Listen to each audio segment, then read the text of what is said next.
सो hi friends, कैसे हो आप सब। स्वागत है आप सभी का bio study with Nikhil YouTube channel पे। यहाँ पे हम बायोलॉजी सीखते हैं एक सिंपल वे के अंदर, ठीक है। तो देखो गाइस, आज का इंपॉर्टेंट वीडियो आपको देखना ही देखना है, और अगर आप वीडियो को लास्ट तक देखते हो तो आपको पता चलेगा कि कैसे हम जो बोर्ड्स है उसकी तैयारी, उसकी प्रिपरेशन करते वक्त कौन सी गलतियों को करते हैं, और इसके कारण हमारा जो स्कोर है वो 90 अबव जाता नहीं है। मतलब कि हम जो है वो लेस मार्क्स हमको मिलते हैं, लेस परसेंटेज हमको मिलते हैं, बिकॉज हम ये मिस्टेक्स को करते हैं। अगर आप इस मिस्टेक्स को ना करें तो डेफिनेटली आपको 90 अबव मार्क्स जो है वो ज़रूर आएंगे, ठीक है। मतलब 90 अबव मार्क्स हर एक सब्जेक्ट के अंदर, और वैसा अगर हुआ तो 90 अबव परसेंटेज आपको मिलेगा 12th के अंदर, ठीक है। और क्या होगा, बिकॉज मतलब कि अभी बात आती है कि 90 अबव अगर परसेंटेज मिला तो क्या होगा, आपको सभी तारीफ करेंगे आपकी, वो तो पता ही है। लेकिन जो नॉलेज आपको मिलेगा ना पढ़ाई करते वक्त, वो आपको हर वक्त काम में आएगा, हर स्टेज पे काम में आएगा अपने लाइफ के अंदर। इसलिए वो नॉलेज जो है बहुत ज़्यादा इंपॉर्टेंट है, वो नॉलेज के पीछे भागो आप, ठीक है। और उसके साथ ही साथ आपको inspire sector and centre sector दो स्कॉलरशिप्स होती है। एक होते हैं इंस्पायर सेक्टर, वो आपको कब मिलती है, जब आपको जो वो 80 अबव मार्क्स आते हैं ना, तो आपको इंस्पायर सेक्टर स्कॉलरशिप मिलता है, जिसके अंदर 70,000 रुपीज मिलता है पर ईयर। अगर आप साइंस फील्ड के अंदर ग्रेजुएशन कर रहे हो तो, अगर मतलब 12th हो जाने के बाद अगर आपको 80 अबव परसेंटेज है, और 12th हो जाने के बाद अगर आप किसी, मैं बोलूँगा कि साइंस की डिग्री के अंदर आप जो है वो पढ़ाई करते हो, तो आपको 70,000 पर ईयर मिलते हैं। मैं आपको 17,000 नहीं बोल रहा, 70, मतलब यहाँ पे बोलूँगा जो है वो 70 मतलब 50,000 प्लस 20,000, वो हो गए 70,000, वो आपको मिलेंगे यहाँ पे, वो इंस्पायर सेक्टर के अंदर। दूसरी होती है सेंट्रल सेक्टर, जिसके अंदर अगर आपको 70% के अबव मार्क्स मिला है ना, तो आपको जो है वो 10,000 मिलता है पर ईयर। और जो इंस्पायर सेक्टर होता है उसके अंदर 70,000 मिलता है पर ईयर, उसके अबव भी मिलता है, ठीक है। तो ये आपको ध्यान में रखना है, आपको अच्छा नॉलेज भी मिलेगा और इनकम भी मिलेगा। अगर आप जो है वो पुअर, आपका मीडियम, अगर हम बोलोगे बैकग्राउंड जो आपका अगर अच्छा नहीं है, तो आप ये इसको आप पढ़ाई करके आपको मार्क्स भी आएंगे, उसके साथ साथ आपको कुछ स्कॉलरशिप्स भी मिलेंगे, ठीक है। तो इसके लिए आपको पढ़ना है, और मैं आपको बता दूं कि आप मुझे यूट्यूब पे टॉप बनाओ या ना बनाओ, लेकिन मैं आपको क्लास में टॉपर जरूर बनाऊंगा, ठीक है। तो देखो, आज का हमारा जो टॉपिक है ना वो है डू नॉट और don't do this mistakes while preparing for boards. जब आप बोर्ड्स के लिए प्रिपेयर कर रहे हो, आपको ज्यादा से ज्यादा मार्क्स चाहिए बोर्ड्स के अंदर। मैं एमएससी सीटी की बात नहीं कर रहा, मैं नीट की बात नहीं कर रहा, ठीक है। मैं यहाँ पे सिंपल में किसकी बात कर रहा हूँ, तो यहाँ पे सिंपल में बोर्ड्स की बात कर रहा हूँ। मतलब बोर्ड्स के अंदर आपको अच्छे से अच्छे मार्क्स लाने हैं, तो ये गलती आपको नहीं दोहरानी है। बहुत सारे बच्चे गलतियों को दोहराते हैं और अच्छी पढ़ाई करते हैं, लेकिन स्कोर अच्छा नहीं आता। क्यों? बिकॉज देखो, सबसे पहले मैं यहाँ पे इंपॉर्टेंट चीजें बताऊंगा आपको, 4 ही बातें बताऊंगा, वहीं पे ज्यादा गलतियां होती है। और वो गलतियां अगर नहीं हुई तो एक नॉर्मल बच्चा भी अच्छे मार्क्स को स्कोर कर सकता है, अच्छे परसेंटेज को मिला सकता है, उसके आगे की स्कॉलरशिप भी ले सकता है, उसके साथ साथ नॉलेज भी अच्छा खासा वो ले सकता है, ठीक है। तो देखो, सबसे पहला जो हमारे मिस्टेक होती है ना, वो होती है English and Marathi. So English and Marathi, ये सर क्या है, आपने लिखा है तो ये, लेकिन क्या है, तो देखो, इंग्लिश एंड मराठी ये सब्जेक्ट्स होते हैं। इंग्लिश तो हर किसी को होता है, वाइल जो मराठी है ना वो चेंज हो सकता है, रीजनल आपके लैंग्वेज जैसा, मतलब उर्दू हो सकता है किसी का, जो हम बोलेंगे आगे बहुत सारे सब्जेक्ट होते हैं, उसके अकॉर्डिंग वो उनका सब्जेक्ट होता है। तो इसके अंदर गलतियां क्या होती है कि इंग्लिश एंड मराठी के ऊपर जो वो फोकस हम नहीं करते। और यहाँ पे जो इंग्लिश एंड मराठी है ना, तो इसके अंदर का एक तो हमको चाहिए बेस्ट ऑफ 5 के अंदर, तो उसका मार्क जो अगर अच्छा नहीं है ना, तो हमका परसेंटेज जो है वो अच्छा नहीं आएगा। इसलिए जो इंग्लिश एंड मराठी है ना, ये दोनों के ऊपर आपको फोकस करना है। अभी क्या होता है कि हम जो है वो ट्यूशन लगाते हैं 12th के अंदर, और उसके साथ उस ट्यूशन में हमको क्या पढ़ाते हैं, physics, chemistry, biology and mathematics, लेकिन इंग्लिश मराठी नहीं पढ़ाते।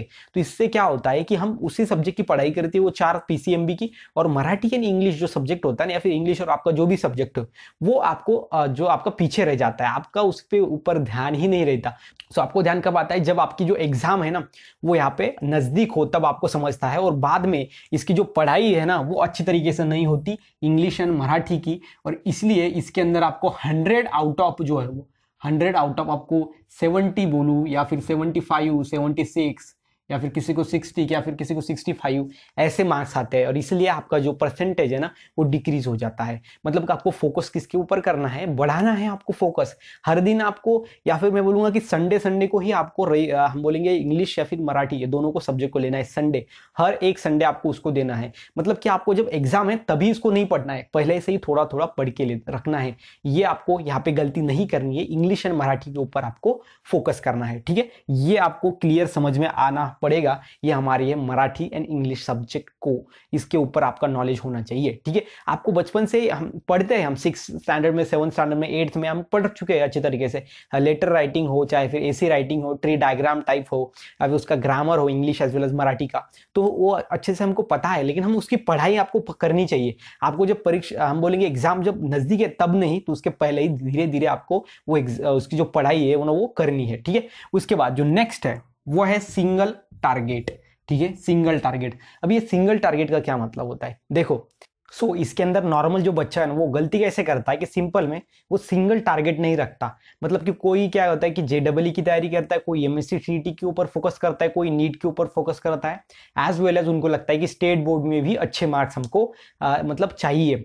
मतलब इस तरीके से वो क्या करता है, वो यहाँ पे एक चीज के ऊपर फोकस नहीं करता। मैं यहाँ पे सिंपल में आपको एक एग्जाम्पल देता हूँ। अगर आपका हाथ जो अभी सिंपल में आप एक्सपेरिमेंट करो, आपका हाथ आपके सामने लाओ सीधा यहाँ पे, ठीक है, और आपकी जब मैं आप मेरे हाथ की तरफ देखता हूं ना, तो जो मोबाइल है या फिर जो आपकी तरफ जो स्क्रीन है ना वो मेरे को जो अच्छी तरीके से नहीं दिखती, और जब मैं मोबाइल स्क्रीन की तरफ देखता हूं ना तो ये हाथ जो मुझको अच्छी तरीके से नहीं दिखता। मतलब यहाँ पे क्या है, सिंपल में हम किसी भी दो चीजों को अगर एक साथ हम डील कर रहे हैं ना, तो किसी एक चीज के ऊपर हमारा फोकस ज्यादा रहता है, दूसरी चीज के ऊपर कम रहता है, या फिर दोनों चीज के ऊपर हम अच्छे से कॉन्सेंट्रेट नहीं कर पाते हैं। ये इसका बेस्ट एग्जाम्पल है। इस तरीके से अगर हम जिस हाथी तरीके जो हमारा हाथ है उसी तरफ अगर देख रहे हैं ना, तो हमको क्लियर दिख रहा है अच्छे तरीके से। मतलब आपको फोकस एक ही चीज के ऊपर करना है, ठीक है। तो ये बहुत ही ज्यादा इंपॉर्टेंट है इसके अंदर।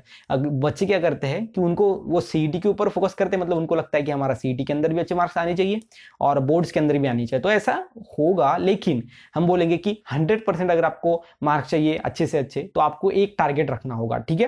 अगर आपको JEE की प्रिपरेशन करनी है तो आपको उसके अकॉर्डिंग आपको बुक्स लाने, उसके अकॉर्डिंग MCQ सॉल्व करने हैं, उसके आपको एक्सप्लेनेशन थ्योरी पे कुछ यहाँ पे ज्यादा फोकस नहीं करना है। आपको सिंपल में फिनोमिनन को याद रखना है।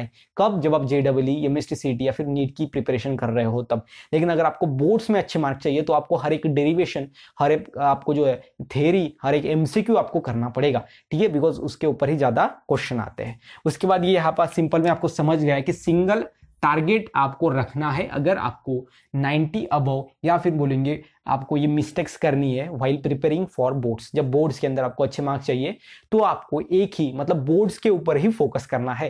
अगर आपको CET एंड नीट इसके अंदर, JEE के अंदर मैक्सिमम मार्क्स चाहिए तो आपको उसके अकॉर्डिंग बुक्स लाने हैं, उसके अकॉर्डिंग आपको पढ़ाई करनी है MCQ के टाइप की, ठीक है। आपको थियोरी के क्वेश्चन की प्रैक्टिस नहीं करनी है। कभी यहाँ पे स्टेट बोर्ड के अंदर कम मार्क गिरेगा ना तो भी चलेगा ना, लेकिन आपका एक एम कोई भी आपको रखना है और वही अचीव करना है, ठीक है। नहीं तो आपको एक ये भी नहीं अचीव होगा, ये भी नहीं, मतलब आप बीच में पड़ जाओगे, ठीक है। उसके बाद जो थर्ड है वो है टेस्ट। ये टेस्ट बहुत इंपॉर्टेंट होता है। यहाँ पे जब आप बोर्ड्स की पूरी आपकी पढ़ाई हो जाएगी ना, तो उसके बाद आपको क्या करना है, टेस्ट देने हैं। ये टेस्ट बहुत ज्यादा इंपॉर्टेंट होते हैं, और ये टेस्ट देने से आपकी ज्यादा से ज्यादा प्रैक्टिस होती है। और वो टेस्ट ऐसे होते हैं कि जिसके ऊपर, इसके अंदर में ही कुछ सवाल आते हैं। मतलब आपको सिंपल है, एक ही लिखा हुआ क्वेश्चन बार बार आ जाता है तो आप इजिली लिख पाते हो, ठीक है। मतलब टेस्ट आपको देने हैं। हमने आपके लिए टेस्ट सीरीज स्टार्ट किया है। हमने बायो का फर्स्ट चैप्टर के ऊपर टेस्ट लिए, उसके बाद हम केमिस्ट्री का फर्स्ट चैप्टर लिया है, और यहाँ पे सिंपल में, और हम यहाँ पे आगे केमिस्ट्री की जो वीडियोस है, केमिस्ट्री के जो टेस्ट सीरीज है वो अपलोड कर रहे हैं। हम फिजिक्स के भी करेंगे, केमिस्ट्री की करेंगे एंड बायोलॉजी की। मतलब ये तीनों के चैप्टर जो है वो तीनों सब्जेक्ट, ये तीनों सब्जेक्ट के ऊपर हमारी चैप्टर वाइज एक टेस्ट आएंगी 30 मार्क की, और उनको 1 आवर 30 मिनट टाइम होगा, उसको आपको सॉल्व करना है। उसके बाद आपको एक दिन के अंदर आंसर शीट भी दिया जाएगा, ठीक है। टेस्ट सीरीज आपको फ्री में हम अवेलेबल कर रहे हैं। उसके बाद नेक्स्ट नोट्स। जो नोट्स होते हैं ना वो बहुत ज्यादा इंपॉर्टेंट होते हैं, ठीक है। कैसे इंपॉर्टेंट होते हैं? बिकॉज नोट्स के अंदर क्या है कि हम शॉर्ट में लिख सकते हैं, बड़े बड़े आपके किताब बहुत ज़्यादा बड़े हैं, उनको हम बार बार रीड नहीं कर सकते, तो उसको अगर हम शॉर्ट बनाएंगे थोड़ा, तो उसको शॉर्ट वाले नोट्स को हम बार बार रिवाइज कर सकते हैं, ठीक है। और वो जब आपके एग्जाम कल हो तो आपको आज पढ़ाई करने के लिए बहुत ज़्यादा इंपॉर्टेंट है। मैंने पढ़ाई की, मुझको पता है कि अगले दिन आपको वो कितना ज़्यादा हेल्पफुल होते हैं, ठीक है, कंफ्यूजन को दूर करने के लिए। उसके बाद जो लास्ट है यहाँ पे जो नोट्स है वो कैसे होने चाहिए, देखो सबसे पहले इसके अंदर कुछ साइंस होने चाहिए। मतलब क्या होता है, कभी कभी टेम्परेचर, ठीक है, ये शॉर्ट में लिखो TEM मतलब टेम्परेचर, ओके। तो यहाँ पे सिंपल में आपको साइन लिखना है कि इफ टेम्परेचर इंक्रीजेस, तो टेम्परेचर इंक्रीजेस तो आपको ऐसा साइन लिख सकते हो आप, टेम्परेचर आगे वो जो ऊपर बाण इंक्रीजेस, अगर डिक्रीजेस है तो आप ऐसा बाण निकाल सकते हो। मतलब यहाँ पे डिक्रीज की जगह पे हम ऐसा लिख सकते हैं ना, तो हमारा टाइम भी बचेगा, हमारा सिंबल भी बनेगा, ठीक है। तो ये आपको ध्यान में रखना है। उसके बाद आप जो मीडियम, मतलब कि आपके जो नोट्स है ना वो ज़्यादा लॉन्ग भी नहीं होने चाहिए, ज़्यादा शॉर्ट भी नहीं होनी चाहिए। अगर आप 12th बोर्ड्स के लिए प्रिपेयर कर रहे हो, बोर्ड्स के अंदर अच्छे मार्क्स आपको चाहिए, तो आपको मीडियम नोट्स बनाने हैं। अगर आपको मतलब MSc CET उसके बाद JEE MCQ टाइप में, तो आपको शॉर्ट नोट्स भी चलेगा, ठीक है। तो ये आपको अच्छी तरीके से समझ के लेना है। उसके बाद इमोजी, कुछ इमोजी आपको यहाँ पे मतलब कि आपको यूज करना है। इमोजी कैसे कि अगर कोई सवाल है ना, क्वेश्चन नंबर 1 है, आपको अच्छे तरीके से आ रहा है ना वो, तो आगे आपको ऐसा स्माइल आप बना सकते हो, मतलब ये आपको अच्छी तरीके से आ रहा है। जो आपको ये क्वेश्चन नंबर 2 आपको आ नहीं रहा है, तो सिंपल में आप जो है वो ऐसा साइन बना, ऐसा जो इमोजी बना सकते हो, हैप्पी वाला, सैड वाला इमोजी। मतलब आपको समझ में आएगा कि इस यहाँ पे MCQ के अंदर हमारा कुछ ना कुछ प्रॉब्लम है, या फिर ये इमोजी को देख के आप हैप्पी हो जाओगे कभी कभी, ठीक है। तो ये भी इंपॉर्टेंट है आपके लिए, happiness while studying for any exam, ठीक है। ये आपको ध्यान में रखना है अच्छी तरीके से। सो ये है हमारी मिस्टेक्स, ये 4 मिस्टेक्स। सबसे पहला कौन सी है सिंपल में, सबसे पहला है कि यहाँ पे हमको क्या करना है, एक ही सब्जेक्ट टारगेट पे फोकस करना है। उसके बाद इंग्लिश मराठी को आपको यहाँ पे अवॉइड नहीं करना है, उसके ऊपर फोकस करना है। उसके बाद जो थर्ड है ना, आपको नोट्स बनाने हैं ये। और उसके बाद नेक्स्ट वाला आपको क्या करना है, सिंपल में टेस्ट सीरीज टेस्ट आपको देने हैं, ठीक है। तो ये बात आपको सभी अच्छी तरीके से 4 बातें मैंने आपको जो बताई ना, वो मिस्टेक नहीं करनी है। अगर ये मिस्टेक्स आप नहीं करोगे ना, तो आपको बोर्ड्स के अंदर मैक्सिमम मार्क्स आएगा, ऐसा मेरा कहना है, ठीक है। तो अगर गाइज आपको वीडियो कैसा लगा, आप प्लीज कमेंट करो, लाइक करो वीडियो को, उसके साथ ही साथ चैनल को सब्सक्राइब तो कर ही रहे हो, और चैनल को सब्सक्राइब करवाओ अपने फ्रेंड के साथ मिलके, चैनल को सब्सक्राइब करो, ठीक है। तो ऐसे ही धमाकेदार वीडियो में नेक्स्ट गाइज मिलते हैं, तब तक के लिए stay happy, stay motivate. Thank you so much.